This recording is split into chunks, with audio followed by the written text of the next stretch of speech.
Boa noite.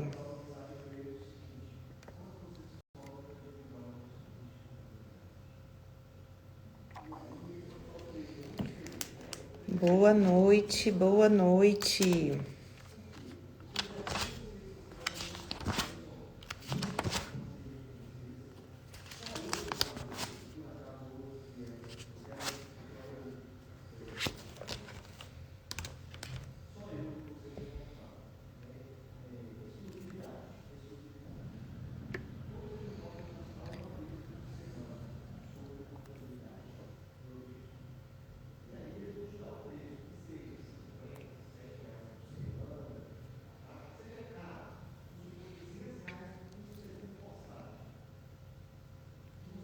Boa noite.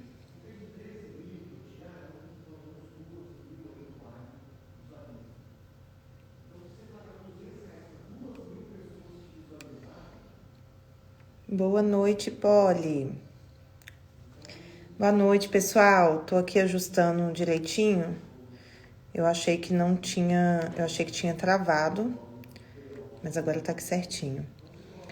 Boa noite, boa noite. Vou esperar o pessoal entrar pra gente começar a falar um pouquinho sobre doenças autoimunes da tireoide.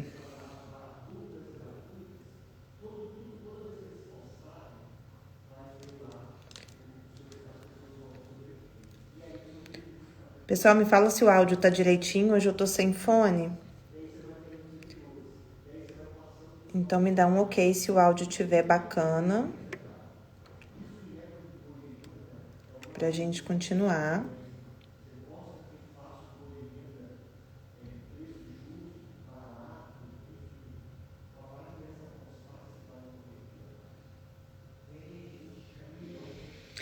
Tá joia, então. Gente, hoje nós vamos falar um pouquinho sobre doenças autoimunes da tireoide. Então, a gente vai falar sobre a tireoidite de Hashimoto e sobre a doença de Graves.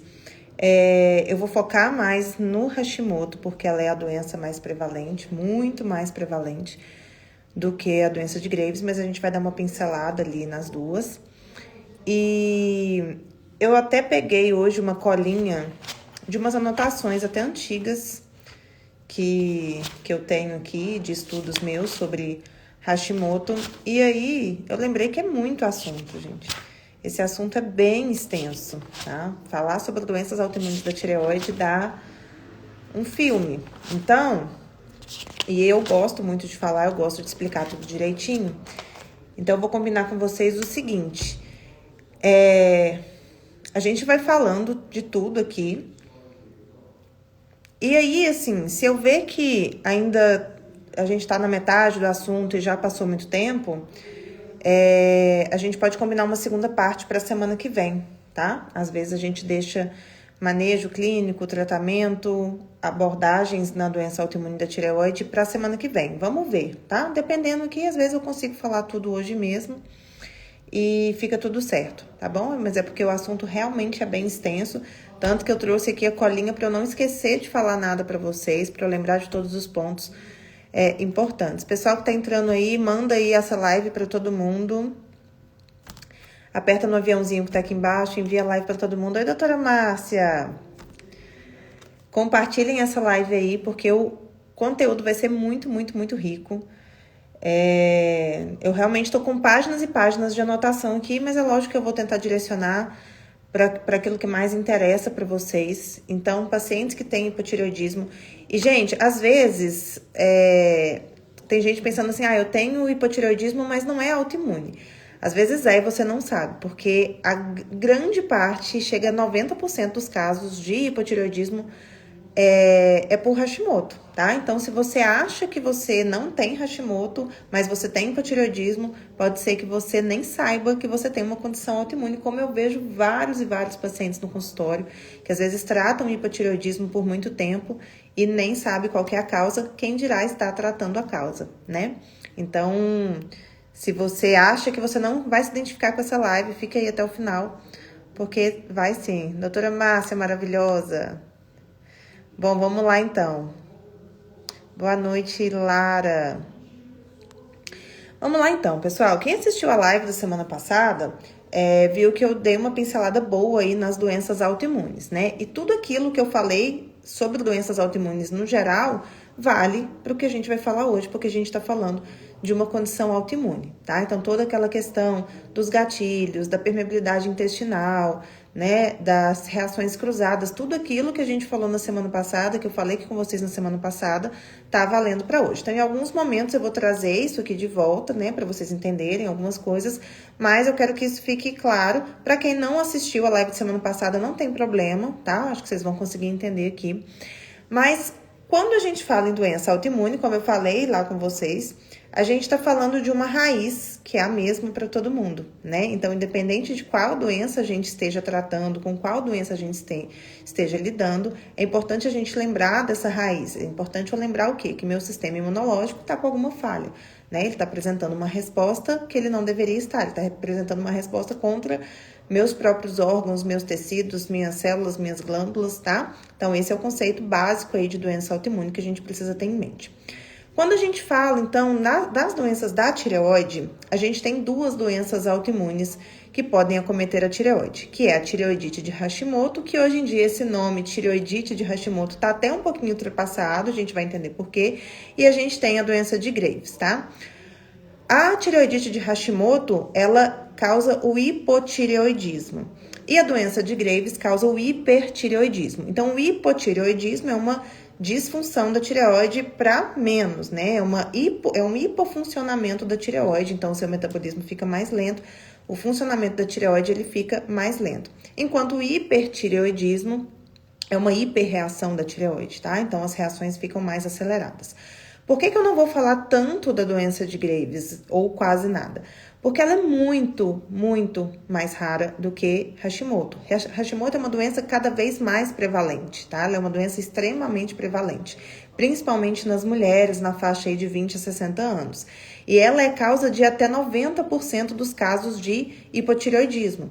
Então, eu tenho certeza que vocês que estão aqui, ou vocês têm, ou vocês conhecem alguém que tem hipotireoidismo. Mas nem todo mundo conhece alguém que tem hipertireoidismo, tá? E aí a gente vai entender também que, às vezes, um diagnóstico de hipertireoidismo pode ser, na verdade, um hipo que está descontrolado, tá? Porque realmente o hiper, ele é muito raro, tá? Tanto a doença de Graves, né, como outras causas aí de disfunção tireoidiana causando hipertireoidismo, são muito raros. Então, toda vez, por exemplo, que eu pego um paciente, ou que ele tá ali com um diagnóstico, já recebendo um tratamento, ou que ele tá com uma suspeita de hipertireoidismo, eu investigo primeiro o hipo, eu investigo o Hashimoto, né? Tem como a gente investigar ali o Graves também, não faz mal investigar, mas na maioria dos casos o paciente ele tem hipotireoidismo e ele está descompensado. Tá? Então, por isso que a gente não vai focar tanto na doença de Graves, no hipertireoidismo e mais no Hashimoto. Então, a gente tem essas duas condições autoimunes, onde o corpo entende que ele precisa atacar a nossa glândula aí da tireoide, tá? E a gente tem todos aqueles fatores de doença autoimune associados a isso aí. Então, toxinas, alimentos, né? Todos aqueles gatilhos ambientais que a gente falou, tá? Então, o mais importante da gente entender quando a gente fala em Hashimoto é que ela é uma doença sistêmica. É muito importante a gente entender que ela é extremamente prevalente, é muito importante a gente entender que ela é uma doença sistêmica e que ela é a maior causa do hipotireoidismo. Só que a primeira coisa que a gente vai desvincular aí nesse entendimento do Hashimoto é na questão da tireoide mesmo. Ah, mas nós estamos falando de doença tireoidiana e você vai desvincular da tireoide. Sim, gente, por quê? A gente precisa entender que existe um processo autoimune ali antes mesmo de estar tendo um ataque tireoidiano. E que essa alteração autoimune, ela pode atacar outras células do nosso corpo, outras partes do nosso corpo. Então, por isso que a gente fala que Hashimoto é uma doença sistêmica. Ela não é necessariamente uma doença tireoidiana. Por isso que alguns médicos, né, alguns pesquisadores já não gostam mais de chamar essa doença de tireoidite de Hashimoto. Porque não necessariamente ela está causando a tireoidite. E o que o modelo tradicional normalmente faz, né? Espera o paciente ter, de fato, um hipotireoidismo no exame, né? Que às vezes o paciente até tem esse hipotireoidismo clinicamente falando, mas normalmente o modelo clássico que a gente tem faz o quê? Vê lá, às vezes, que tem um anticorpo elevado, né? Às vezes até vê, às vezes não vê, ver, porque não impede, ou às vezes vê que tem um anticorpo elevado, mas tem um exame hormonal normal, um TSH e um T4, que é o que normalmente é solicitado normal, não faz nada.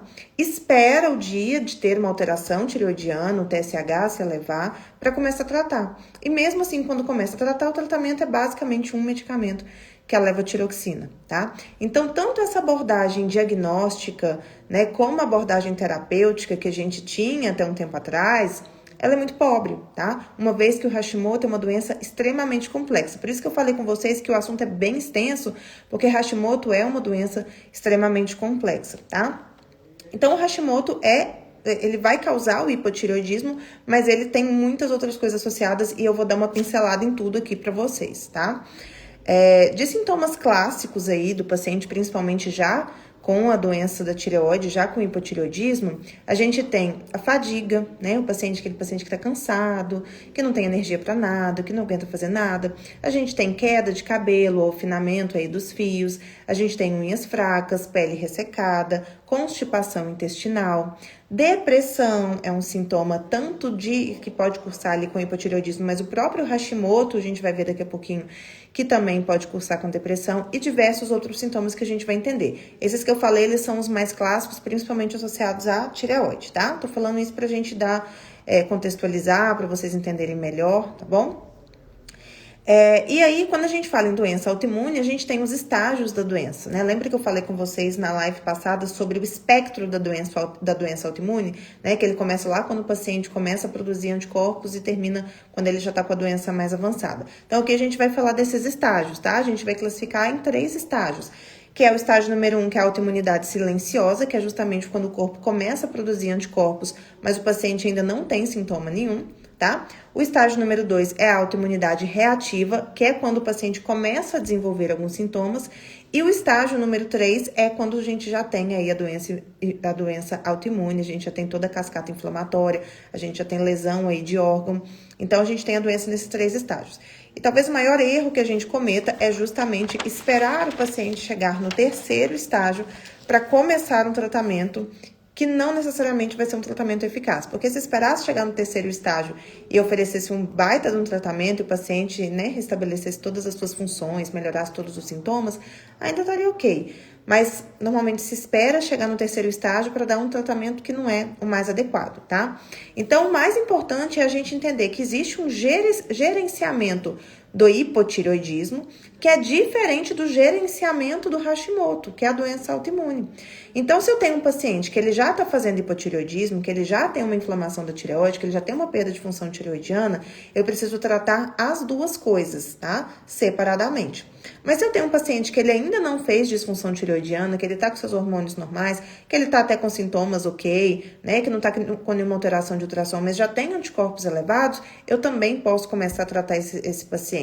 Porque mesmo se ele vier a desenvolver depois a condição, né, da inflamação tireoidiana, a gente já tem uma resposta melhor, a gente já tem um tratamento ali estabelecido, o paciente não vai sofrer tanto como se ele passasse por todo esse processo sem receber tratamento nenhum, tá? Então, pra gente fazer diagnóstico de Hashimoto, desse hipotireoidismo autoimune, a gente precisa dosar os anticorpos, tá? O mais importante é o anti-TPO, que eu peço para quase todos os meus pacientes. A antitireoglobulina também é um anticorpo muito importante. Também é importante, em alguns casos, a gente avaliar, né, se tem algum bócio e ver se tem alteração de ultrassom, tá? Então, fazer o exame físico do paciente e solicitar ultrassom. São os 4 pilares para a gente fazer o diagnóstico do paciente. Então, muitas vezes, eu atendo muitos pacientes que eles têm ali até o diagnóstico de hipotireoidismo e quando você vai ver, os únicos exames que ele já fez na vida é TSH e T4. Isso não é raro, gente. Isso eu pego todos os dias. Paciente com hipotireoidismo que só acompanha com TSH e T4. Fica avaliando a alteração de TSH e T4. Se tá normal, mantém a dose do remedinho. Se tá um pouquinho alterado, aumenta um pouquinho. E fica nessa a vida inteira e o paciente está extremamente sintomático. E ele nem sabe que por trás dessa alteração tireoidiana dele existe uma condição autoimune. Mas ele nunca dosou os anticorpos, tá? Então é importante a gente fazer essa avaliação pelo menos de anti-TPO, mas a antitireoglobulina também é legal. E aí, nessa parte aí de diagnóstico, é que entra, né, às vezes, um diagnóstico diferencial, dependendo principalmente da clínica do paciente, dos exames hormonais, da gente avaliar se esse paciente tem Graves. Por quê? Na doença de Graves, esses anticorpos, eles também podem se alterar. Tanto o anti-TPO quanto a antitireoglobulina, eles também podem aumentar na doença de Graves, que é aquela que cursa com hipertireoidismo.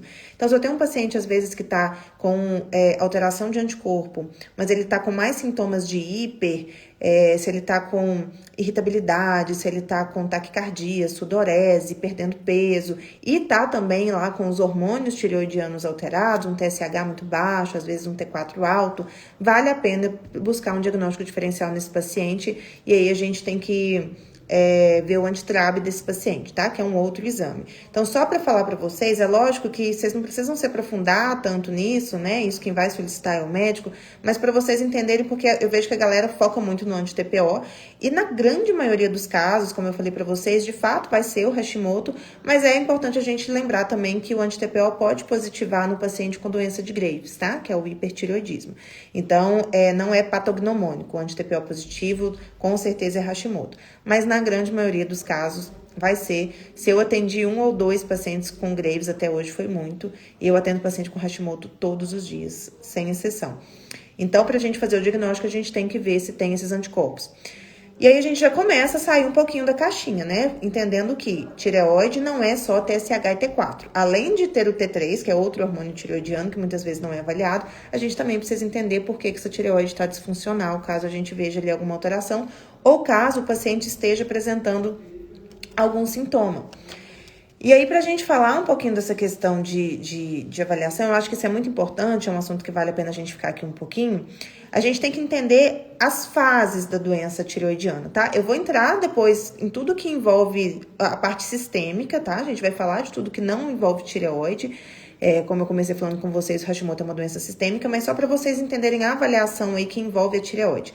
Então, um paciente que tem anti-TPO positivo, né, e que às vezes tem uma antitireoglobulina positiva também, ele é um paciente já considerado ali Hashimoto, tá? Se a gente excluir o Graves, não é todo paciente que eu peço outros exames para excluir Graves, eu já considero aquele paciente ali um paciente com Hashimoto. Principalmente se ele tiver coisas associadas, um leaky gut, um intestino permeável, né? A gente vai falar disso daqui a pouquinho. Então, eu avalio que o paciente ele tem um anti-TPO positivo, um anti-TPO alterado, um anti-TPO alto. Eu vou ver os exames hormonais desse meu paciente. E aí, a gente precisa pedir não só o TSH e o T4 livres, como também o T3 livres, e em alguns casos até um T3 reverso, mas não é todo mundo também que eu solicito, é um exame um pouco mais caro, às vezes o plano não cobre. Mas pelo menos isso, TSH, T4 e T3 livre. Porque a gente precisa entender, gente, que a tireoide são processos. Então, primeiro, meu corpo tem uma doença autoimune que está atacando a minha glândula tireoidiana. Então, por aí já começou. Independente de eu ter alteração lá nos meus hormônios, independente até de eu ter sintoma que tem a ver com tireoide nesse momento, existe uma condição autoimune acontecendo, tá? Estão sendo produzidos ali anticorpos para atacar meu próprio corpo. Existe um processo inflamatório a partir disso. Então, isso aí já é um problema. A partir disso, eu já preciso intervir. Eu preciso dar medicação? Claro que não, mas eu preciso equilibrar o corpo do meu paciente, entender o que está acontecendo, às vezes tratar o intestino, tirar as toxinas, ajustar a alimentação, né? Aquelas coisas que a gente falou na live da semana passada. Então, existe uma atividade autoimune, já é um ponto de alerta aí pra gente, um ponto pra gente ter cuidado.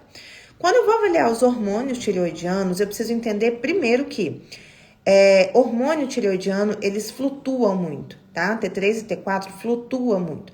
Então, por isso que eu falo que a clínica do paciente com hipotireoidismo, ela é muito mais importante do que ficar avaliando pedaço de papel. Porque aquilo ali é o retrato de um filme. Às vezes eu olho um hormônio tireoidiano de manhã, à noite ele não tá o mesmo.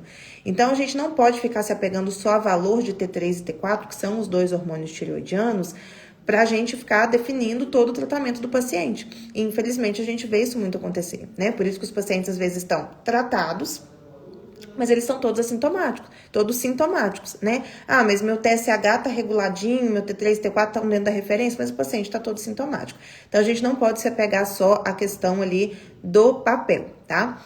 Então, eu tenho que ver se eu tenho atividade autoimune, eu tenho que avaliar a parte hormonal, e aí eu vou muito com os sintomas. Então, a gente olha T3, T4 e TSH, lembrando que TSH é um hormônio que é produzido lá na hipófise, ele não é produzido na tireoide, ele é só um sinalizador, ele manda um sinal para sua tireoide, né, se ela estiver produzindo muito ou pouco hormônio, tá? Então, também não é, TSH normal não significa nada.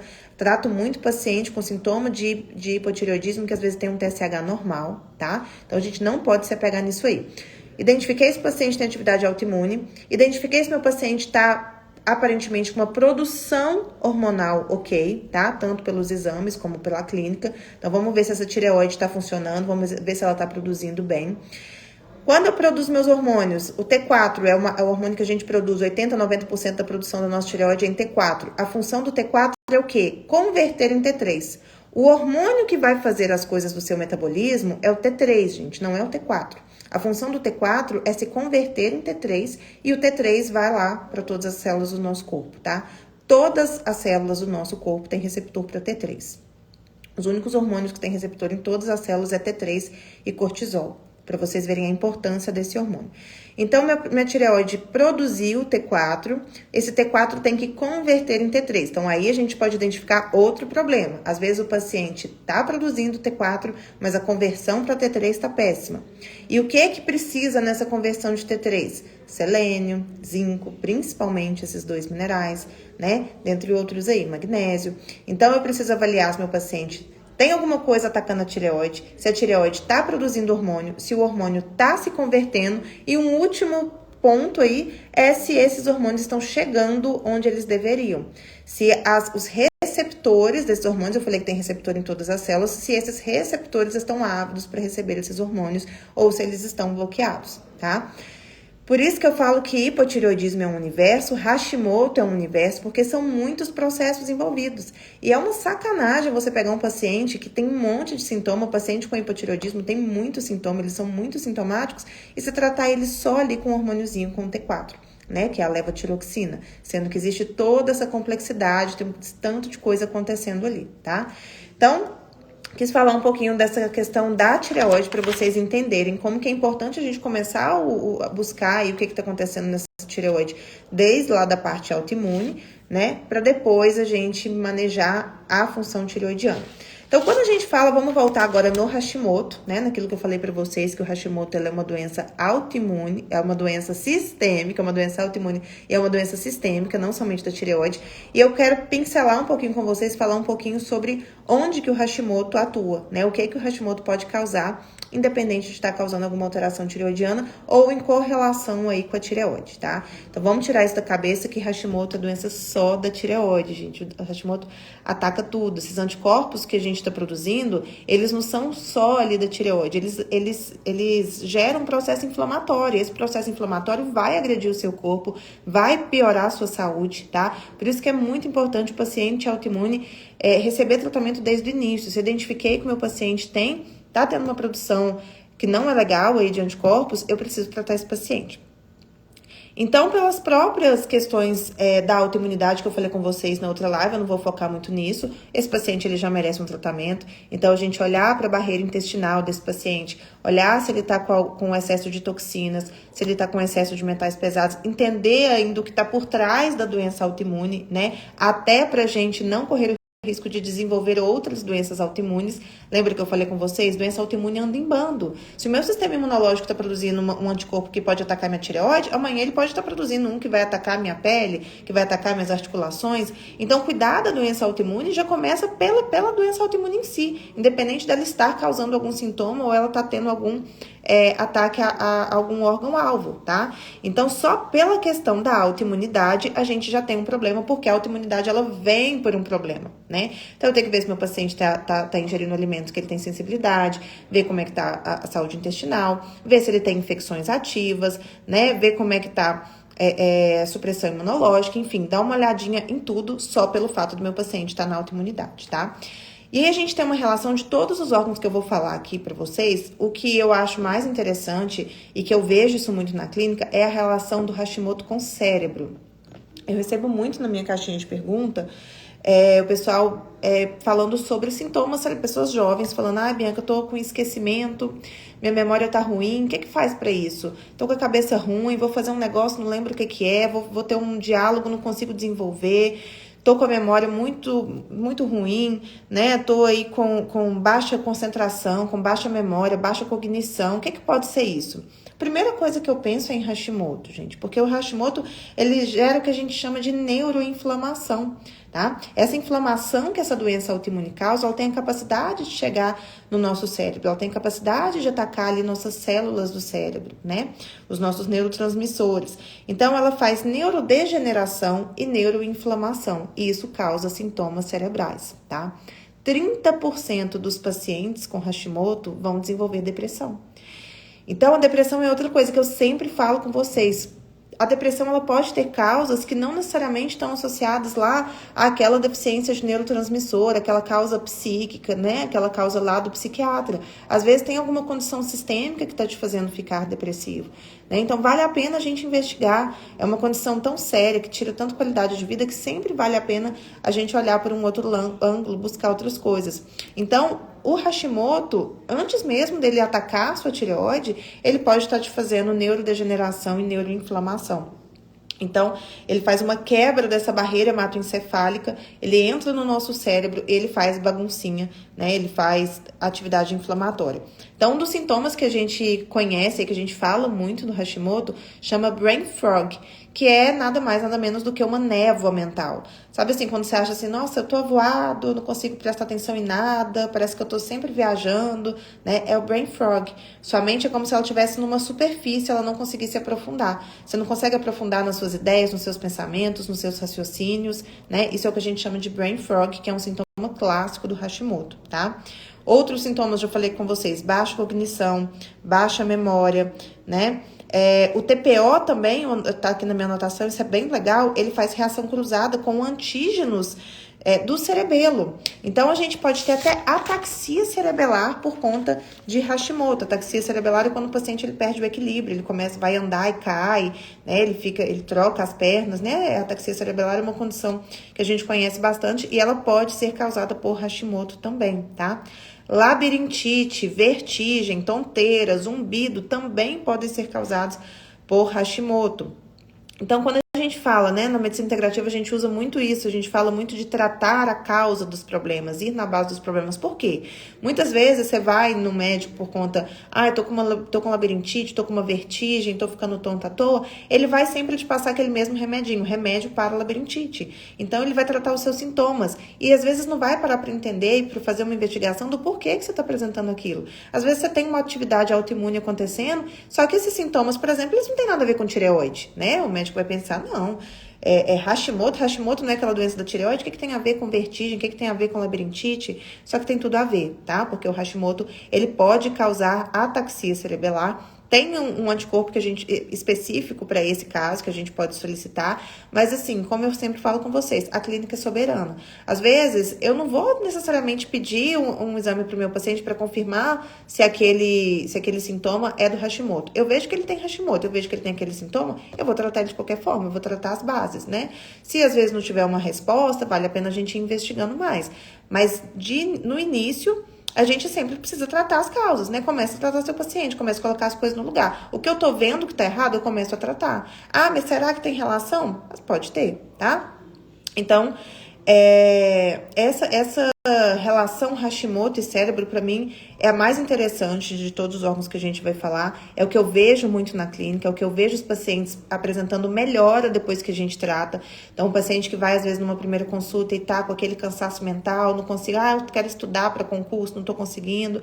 Nem sempre a gente vai passar para aquele paciente um estimulante, nem sempre eu vou aumentar a serotonina desse paciente, né? Às vezes eu preciso tratar o intestino do meu paciente, às vezes eu preciso tratar a condição autoimune, tá? Então, é bem interessante. Existe também a encefalopatia de Hashimoto, mas essa é muito, muito, muito rara. Acho que não vale a pena a gente falar. Mas só para vocês entenderem que tem uma relação muito íntima com o cérebro, tá? Tanto que existe uma encefalopatia de Hashimoto, tá? Que é um diagnóstico de exclusão, é extremamente raro, mas pode acontecer. Uma outra coisa que tem relação direta com Hashimoto é a alteração da glicose, tá? Resistência insulínica. Quanto mais alto for sua insulina, quantos mais picos de insulina você fizer, maior vai ser a sua reatividade autoimune. Então, eu falo muito com os meus pacientes que às vezes a gente tem um exame ali que ainda não fez diabetes, né? O paciente, às vezes vai também em algum profissional que olha o exame e fala assim, não, tá tudo certo porque não tem diabetes. Só que o paciente, ele tá com uma insulina alta, o paciente às vezes tá com uma hemoglobina glicada ali na tampa da beirada para fazer pré-diabetes, ou até já tá fazendo pré-diabetes, tá com uma glicose que vive ali nos 95, 97, né? Mas o paciente não é diabético. Mas o fato desse paciente estar fazendo picos de insulina, ou seja, alimentando de comidas que têm alto índice glicêmico, né? Comendo aí muito açúcar, muita bolacha, muito bolo, muito macarrão, o fato do paciente fazer isso e fazer pico de insulina toda hora já pode causar uma reatividade autoimune, tá? Então, por exemplo, uma das bases também para a gente tratar Hashimoto é avaliar essa parte, esse perfil glicêmico do paciente. Se eu mantenho o meu paciente com níveis de glicose mais baixo, diminuo os picos de insulina do meu paciente, eu também vou ter uma resposta melhor lá na minha autoimunidade, tá? Então, Hashimoto tem uma relação direta também com esse perfil glicêmico. Hashimoto também tem relação com função hepática, gente. E aí é uma via de mão dupla. Tanto o T4 e o T3 são essenciais, tá? Para o funcionamento do fígado. Então, se eu tenho alteração da minha tireoide, eu posso prejudicar o meu fígado. E o inverso também é verdadeiro. Se o meu fígado está sobrecarregado, se eu não estou fazendo os meus processos de detoxificação adequadamente, eu também vou ter uma alteração da minha atividade autoimune e da minha tireoide, tá? Então, Hashimoto também tem relação com função hepática. Hashimoto e saúde da mulher, isso é muito importante. Eu tenho anotado aqui de um dado de um estudo que 40% das pacientes com síndrome de ovário policístico, elas têm Hashimoto. Olha que número gigantesco, né? E a maioria das pacientes nem imaginam isso. A maioria das pacientes que têm síndrome de ovário policístico, elas nem têm noção de que elas podem ter uma doença autoimune. E aí, qual que é o maior problema disso? É que a síndrome do ovário policístico, junto com Hashimoto, então a paciente que tem síndrome do ovário policístico e também tem Hashimoto, já que uma coisa influencia na outra, ela tem um índice maior de infertilidade, tá? Então, essas pacientes podem ter dificuldade de engravidar mais do que as pacientes que têm só a síndrome do ovário policístico ou que têm só o Hashimoto. Então, as duas coisas juntas pioram aí a questão da fertilidade. Então, é extremamente importante fazer um rastreio nessas pacientes com SOP de Hashimoto, porque às vezes está tentando tratar a SOP, às vezes está tentando ali fazer um manejo da síndrome do ovário policístico, mas não está olhando, não está investigando se essa paciente tem doença autoimune e ela pode estar com Hashimoto. A endometriose aumenta 7 vezes a chance do paciente ter Hashimoto também, tá? E aí, na verdade, assim, pacientes com endometriose têm 7 vezes mais chance de desenvolver Hashimoto. E existe uma dúvida em relação de onde isso começa. Se é endometriose que aumenta Hashimoto, se é Hashimoto que aumenta endometriose. Eu acredito que seja também uma via de mão dupla, tá? Que seja nos dois sentidos. Só pelo fato do processo inflamatório da endometriose, né? A gente já pode fazer aí o raciocínio que eu já tinha falado com vocês da doença autoimune. Hashimoto é doença cardiovascular também, voltando no mesmo esqueminha ali da inflamação crônica, da inflamação silenciosa, da inflamação subclínica. Essa mesma inflamação está na base da doença cardiovascular. Quando eu falo em doença cardiovascular, eu estou falando em infarto, a doença que mais mata no mundo. Então, pacientes com Hashimoto podem ter pioras de quadro de doença cardiovascular, podem ter mais chance de desenvolver doença cardiovascular, mais chances de infartar, tá? Então, é muita coisa, né, gente? Quando a gente pensa em tudo que está relacionado, acho que vale a pena a gente começar a tratar esse Hashimoto antes mesmo de fazer um hipotireoidismo, antes do paciente ter disfunção hormonal, antes do paciente ter todos aqueles sintomas clássicos de hipotireoidismo. Se o paciente tem aumento de anticorpos, se o paciente tem uma alimentação ruim, se o paciente tem um intestino permeável, vale a pena a gente já começar a tratar este paciente, a gente já começar a tratar ele como um paciente autoimune, tá? Assim como se você, por acaso, tem um paciente com FAM positivo também, ou por algum outro exame você está desconfiando que o paciente tem uma atividade autoimune acontecendo, eu sempre acho que vale a pena a gente começar a tratar, tá? Porque quando a gente está falando, quando eu estou falando de tratamento com vocês, eu não estou falando de remédio necessariamente, né? Muito pelo contrário, eu estou falando em mudança de estilo de vida, eu estou falando em antioxidantes, eu estou falando em tratamento de permeabilidade intestinal, estou falando em retirada de alimentos inflamatórios, né? Então, quando eu falo que isso é tratamento, não tem porquê a gente ficar esperando uma vida inteira para tratar o paciente. A gente tem que ponderar a questão do tratamento quando a gente está falando de medicamento, né? Será que essa é a hora de passar um medicamento para o paciente? Mas quando a gente tem um arsenal de tratamento maior, quando a gente tem diversas ferramentas terapêuticas para o paciente, não tem porquê a gente ficar esperando uma vida toda para o paciente começar a tratar, tá? Deixa eu ver o que mais nessa parte aí dos órgãos que eu posso falar com você. Cefaleia crônica, tá? Lá na parte do cérebro eu esqueci de falar, cefaleia crônica pode ser um dos sintomas também. Hashimoto pode causar aquela dorzinha de cabeça que vocês sempre têm, que vocês não sabem a causa, fica tomando naproxeno aí a vida inteira.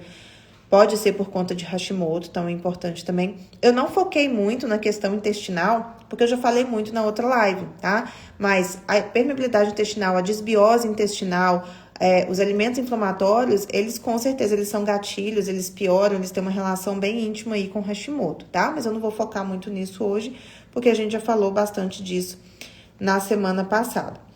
Então, pessoal, visto, né, tudo isso que eu falei com vocês, a avaliação do paciente no primeiro momento, tanto da parte clínica, como da história desse paciente, como de alguns exames, ela é extremamente importante, tá? A doença de Hashimoto, ela é sistêmica, ela não é só da tireoide, e ela pode estar envolvendo diversos outros sistemas do corpo mesmo, que não só a tireoide, tá? E quando a gente fala, então, né, falei de várias outras coisas, mas quando a gente fala de tireoide, né, qual que vai ser, então, a grande diferença do paciente que tem hipotireoidismo por Hashimoto daquele que não tem? Algumas coisas, elas vão ser, no paciente que tem hipotireoidismo por qualquer causa, a gente precisa tratar a tireoide por completo, tá? Então, por exemplo, quando eu falo com vocês que toda tireoide, ela precisa converter bem T4 em T3, eu preciso dar nutrientes para ela para isso. Então, eu preciso dar zinco, eu preciso dar selênio, eu preciso dar ferro, eu preciso dar magnésio. Só que não adianta também eu dar esses nutrientes para a tireoide se o intestino do meu paciente está ruim. E aí, que às vezes no caso do Hashimoto, a gente muda um pouquinho. Por quê? O meu paciente com Hashimoto, muito provavelmente ele tem um intestino permeável, né? Muito provavelmente ele tem um intestino que não absorve bem. Então, não adianta eu encher esse paciente de suplemento oral, querendo tratar a tireoide dele, se eu ainda não conseguir tratar o intestino. E aí, às vezes, até para tirar o paciente daquele tanto de sintoma que ele tá, vale muito a pena fazer uma terapia de reposição venosa, né? Fazer um procedimento injetável nesse paciente, enquanto eu recupero aí o intestino dele, enquanto eu diminuo a inflamação, enquanto eu retiro os alimentos inflamatórios, e aí o paciente vai recebendo os nutrientes que ele precisa, tá? Então, esses nutrientes, né, que eles vão... que eles são os nutrientes necessários para a gente ter as deiodinases, que são as enzimas que fazem essa conversão, muitas vezes a gente não vai conseguir ter eles por via oral, porque não basta a gente tomar, né, o suplemento, não basta a gente ingerir o suplemento, não basta a gente ingerir aquele nutriente, eu preciso absorver. Se o meu intestino tá uma bagunça, se o meu intestino tá todo danado, eu não vou ter uma resposta legal, tá? Vamos ver aqui. E aí...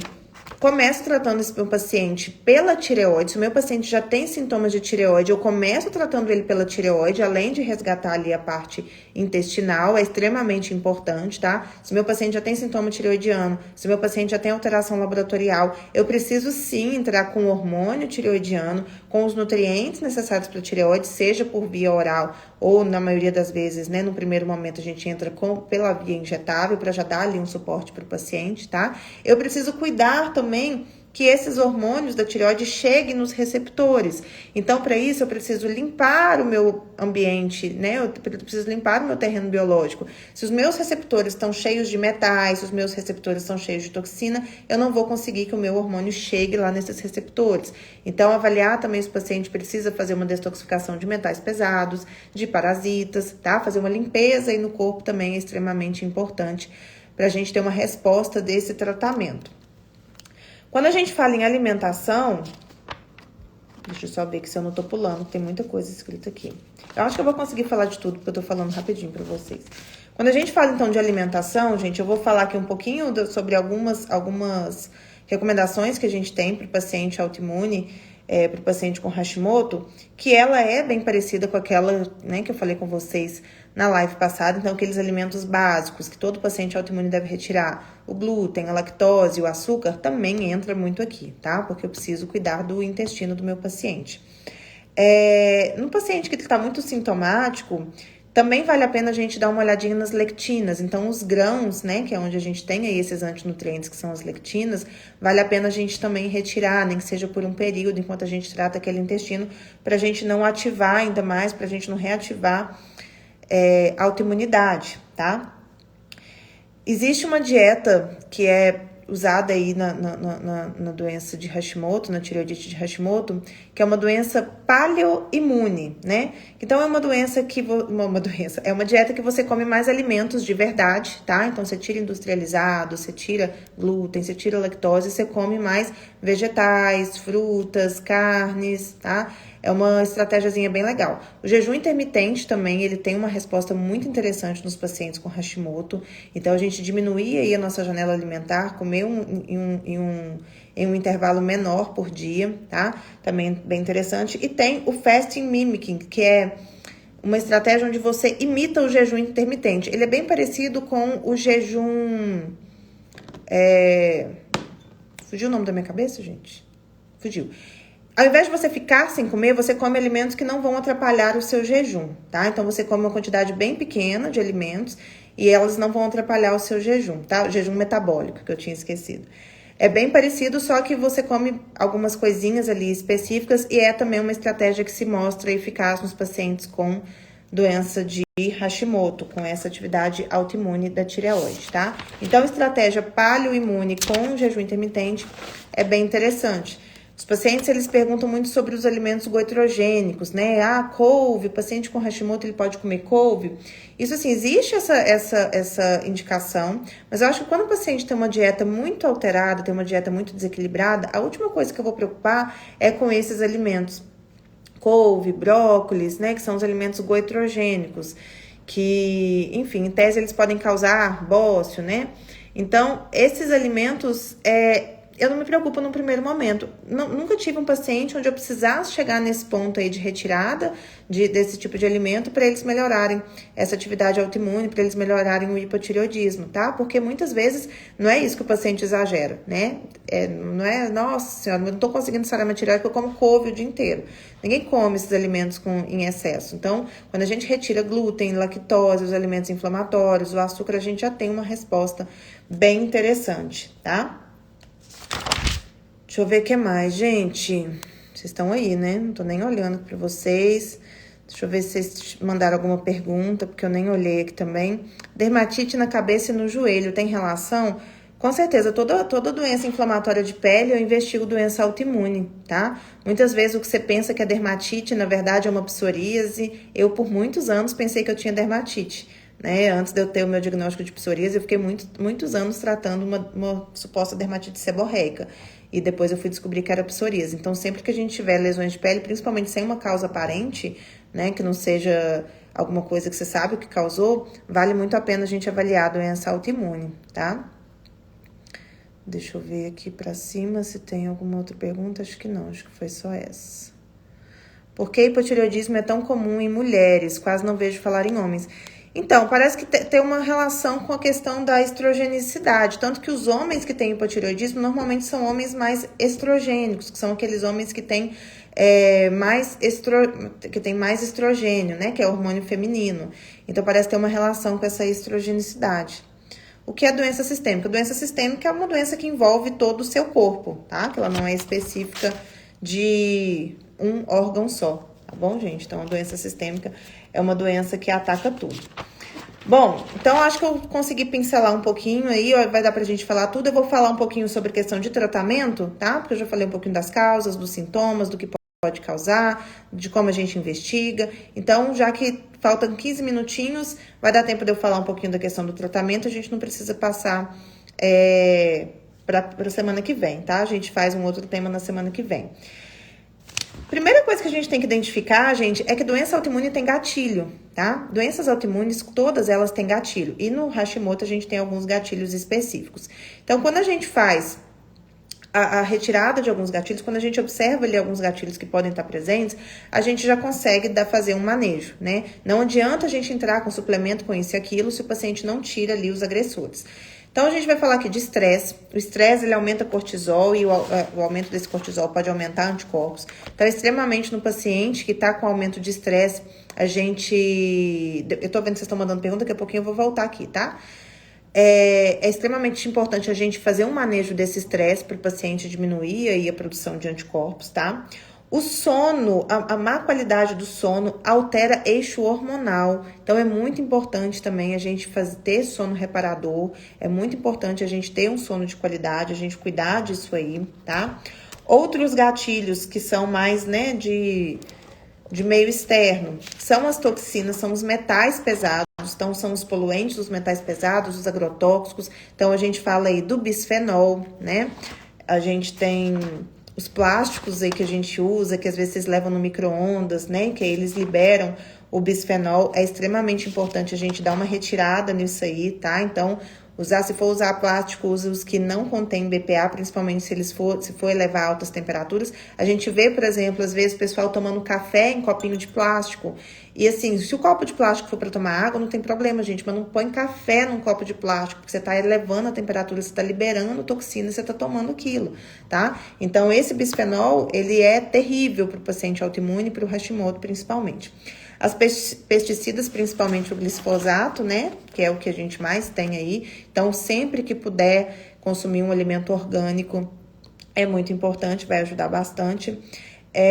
A gente tem aí as toxinas ambientais e os metais pesados. Eu vou citar aqui alguns que eu acho mais importante a gente falar. Eu gosto muito de orientar os meus pacientes com Hashimoto em relação ao flúor, tá? Então, se você puder diminuir aí o consumo do flúor, a gente sabe que a nossa água já tem muito flúor, a gente já tem uma contaminação de flúor aí excessiva na nossa água, então, na pasta de dente ele fica em bastante excesso. E ele é um disruptor endócrino, tá? Então, ele atrapalha a nossa função tireoidiana, ele piora a nossa atividade autoimune, então o flúor é interessante a gente retirar nos pacientes com autoimunidade, principalmente os pacientes aí com Hashimoto. Mercúrio também é um metal tóxico que é muito encontrado nesses pacientes.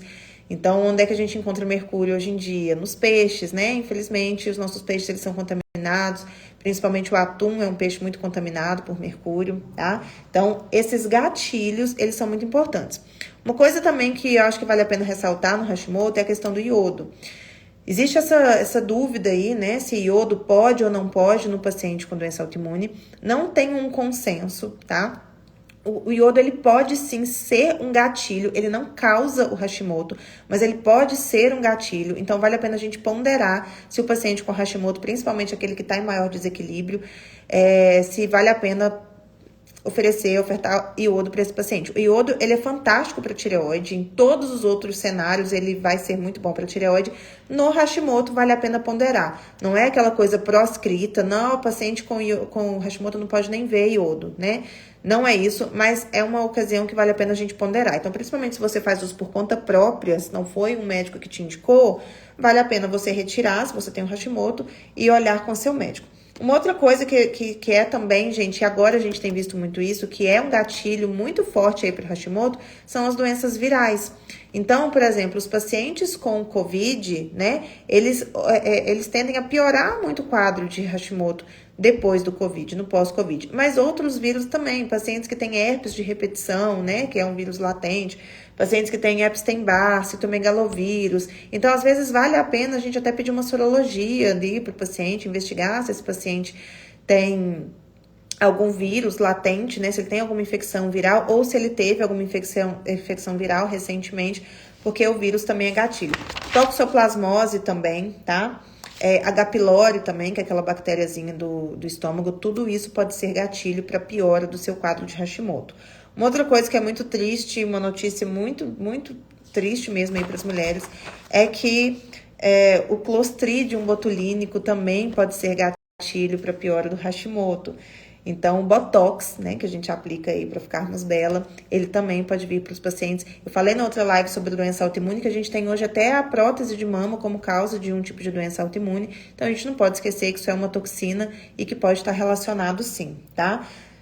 Não necessariamente a gente vai viver numa bolha, né? É lógico que principalmente as coisas que são mais fáceis da gente trocar, modificar, se eu posso usar uma panela que não solta metal na minha comida, se eu posso trocar minha pasta de dente para uma sem flúor, se eu posso utilizar plásticos, potinho de vidro na minha casa no lugar de pote de plástico. Se eu posso fazer essas trocas, se eu posso consumir um alimento orgânico sempre que possível, se eu puder fazer isso, excelente, tá? Eu já vou estar melhorando. Mas quando eu não posso fazer, muitas coisas a gente não consegue fazer, aí a gente precisa promover no nosso corpo um processo aí de limpeza, né? A gente precisa minimizar os efeitos dessas substâncias, dessas toxinas, desses agressores ambientais, tá? Então a gente precisa melhorar nossos processos de detoxificação, a gente precisa ofertar ao nosso corpo antioxidantes, agentes anti-inflamatórios, a gente precisa otimizar os nossos nutrientes para ele saber combater as coisas ali de forma, né, adequada, porque realmente é muito difícil a gente viver nessa bolha, tá? Mas tem algumas escolhas que dá pra gente fazer. Então é importante a gente lembrar desses gatilhos, porque às vezes o paciente que tem Hashimoto, ele vai se beneficiar bastante só trocando alguma coisinha ou outra ali, tá? A gravidez também, tá, gente? É gatilho. Então, paciente gestante, paciente com Hashimoto que engravida, tem que cuidar muito, assim, tem que ter um médico que acompanha e no pós-gestação tem que ficar de olho nesses anticorpos, de olho nos hormônios tireoidianos, tá? Porque a gravidez, ela também entra como um gatilho, né? Querendo ou não, o corpo tem um corpo nascendo dentro de você, então o sistema imunológico, ele pode reagir, tá? Vamos ver aqui. Deixa eu ver as perguntinhas de vocês agora. Tá quase dando 1 hora. Acho que eu parei aqui. Tenho hipo e esses dias tenho sentido uma coisa estranha na garganta, tipo um edema preocupante. Paula, o hipotireoidismo, você pode estar com bócio, né? Você pode estar com algum cisto. Então, você precisa olhar, precisa fazer um ultrassom, tá? Tem que ou pedir um médico para palpar, para dar uma olhadinha e fazer um ultrassom da tireoide, porque pode ser, sim, alguma alteração. Somente a alteração do TSH tem relação com Hashimoto? Não necessariamente, não é uma regra, né? Se eu tenho um TSH alterado, vai ser por conta do Hashimoto. Mas como eu falei para vocês, a maior parte do TSH, principalmente se ele estiver alto, né? Que você falou, a alteração do fluxo está alto, está baixo, mas se eu tenho um TSH alto, é um hipotireoidismo. E a maior causa de hipotireoidismo é o Hashimoto, tá? Então, assim, não dá pra gente afirmar, mas com certeza é o primeiro caminho que você tem que investigar, tá? Vamos ver o que mais. Hashimoto pode provocar lúpus? Não é que Hashimoto pode provocar lúpus, pessoal. Entendam, doença autoimune anda em bando. Se você tem uma doença autoimune e você não está tratando ela de forma adequada, você está aumentando suas chances de desenvolver outra doença autoimune. Então, Hashimoto é uma, lúpus é outra, artrite reumatoide é outra, Sjögren é outra, doença de Crohn é outra. Então, são doenças totalmente diferentes, mas que uma aumenta a chance de você desenvolver a outra, tá? Então, não é que Hashimoto provoca lúpus, é que lúpus aumenta a sua chance de ter Hashimoto e vice-versa, tá? Boa noite, Glaucilene, tenho Hashimoto e só tomo, acredito que seja Puran T4, né, que você toma. E sou intolerante a glúten e lactose. Então, Glaucilene, é o que a maioria das pessoas que tem Hashimoto ou que tem hipotireoidismo fazem mesmo, né? Só usam a levotiroxina, seja o Puran T4, seja o Synthroid, o Levoid. E aí, às vezes, esse paciente ele fica sintomático do mesmo jeito, é um paciente que ele tem uma indisposição, um paciente que não performa bem, um paciente que tem alteração de humor, cabelo fraco, unha fraca, enfim, diversos sintomas, como eu falei para vocês, pele seca, né, constipação intestinal. E, teoricamente, está tratando ali o Hashimoto porque está dando uma dosezinha de hormônio T4, tá? Então, a gente precisa avaliar, primeiro, se essa dose está adequada, se vale a pena entrar com T3 também, porque a gente não pode esquecer que a tireoide também produz T3, então tem paciente que se beneficia do uso do T3 além do T4. Eu gosto de trocar, na maioria dos casos, pelo menos em algum momento do tratamento, eu troco o hormônio sintético, né, que é o Puran, o Levoid e o Synthroid, por um hormônio bioidêntico, tá? Então, mesmo o paciente tomando T4, é interessante, às vezes, a gente trocar pelo T4 bioidêntico, associar o T3, colocar aqueles outros nutrientes que eu falei pra vocês, né, zinco, selênio, ferro, magnésio, dar suporte tireoidiano, tá? E, principalmente, cuidar do terreno biológico. Se você é intolerante à lactose e glúten, você não pode nem ver lactose e glúten. Pra você, eu não aconselho nem fazer intervalo, pelo menos por um bom período aí da sua vida. Cuidar bastante desse intestino, bastante mesmo, né? Se possível, fazer aí uma modulação intestinal com alguém que tenha conhecimento, tá? Pra você dar uma driblada nessa sua condição.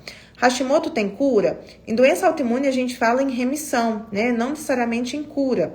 Então, assim, remissão é quando o paciente ele fica assintomático ou com o menor número de sintomas ali possível. Então, o que a gente quer é ofertar para aquele paciente qualidade de vida, né? Não é uma questão de estar curado ou não, não é uma questão de zerar anticorpo. Eu falo isso com meus pacientes. A meta nunca é zerar anticorpo. Eu não vou ficar ali, olha, eu só vou sossegar o dia que esse anti-TPO tiver zero. Porque às vezes isso não vai acontecer, tá, gente? Então, a gente não pode focar nisso. Mas meu paciente chegou com aquele sintoma, numa segunda consulta, eu quero que metade daquilo tenha ido embora. Depois, melhor ainda. Então, o interessante é a gente manter o paciente em remissão. E, assim, é lógico que, se possível, com o menor arsenal terapêutico possível, né? Então, quanto melhor for o estilo de vida do paciente, menos coisa a gente vai ter que usar para ele, tá? Então, muito provavelmente o paciente com Hashimoto vai usar hormônio tireoidiano pro resto da vida, mas isso não tem problema nenhum, gente. Hormônio tireoidiano não faz mal, né? A gente produz ele. O que faz mal é você ficar com falta dele, você ficar cheio de sintoma, tá? Então, mesmo que você tenha que tratar pro resto da vida, você usar estratégias ali, né? Eu não foquei muito aqui em tratamento, mas vitamina D3 tem que estar em altas doses aí para o paciente autoimune, para o paciente com Hashimoto, tem que manter a vitamina D3 lá em cima, né? Tem algumas coisas, low dose de naltrexona é bem interessante para esses pacientes, a glutamina. Então, assim, algumas coisas a gente vai ter que usar por mais tempo, outras por menos tempo. Os cuidados e o acompanhamento a gente tem que ter sempre, tá? Então, a gente não vai focar em cura. Cura é se o paciente estiver bem. Se eu tô bem, mas eu faço todo um manejo, não tem problema nenhum, né? Mas eu tô bem, eu tô assintomático, tá? Você indica alguma panela? O ideal é a gente usar panela de aço cirúrgico ou de cerâmica mesmo, ou panela de vidro. Eu não recomendo as de vidro porque elas são péssimas para cozinhar, agarra tudo, mas se puder, uma dessas duas. Tem as panelas da Ceraflame, que elas têm um custo-benefício bom, tá? Vamos ver o que mais. Queria falar com você amanhã por vídeo, tem como? Glaucilene, você pode entrar em contato com o pessoal da Integrative e solicitar uma visita, tá? De apresentação, que eu não sei, nem imagino como é que tá a minha agenda amanhã, mas tenho certeza que eles vão conseguir dar um jeitinho, tá, meu bem? Que aí a gente consegue tirar as suas dúvidas. Pessoal, então é isso. Tá faltando 3 minutinhos aqui para dar 1 hora. Eu separei aqui um resuminho de algumas coisas que a gente precisa, né, traçar aí no caso do Hashimoto, da doença autoimune da tireoide. Então, primeira coisa, identificar os gatilhos, né? Isso a gente faz em toda doença autoimune. Identificar por que o paciente tá com aquela doença autoimune. Então, olhar para o intestino do meu paciente, olhar está lotado, doutora. Pois é, doutora Márcia. Então, vamos ver aí o que a gente faz para a Glaucilene.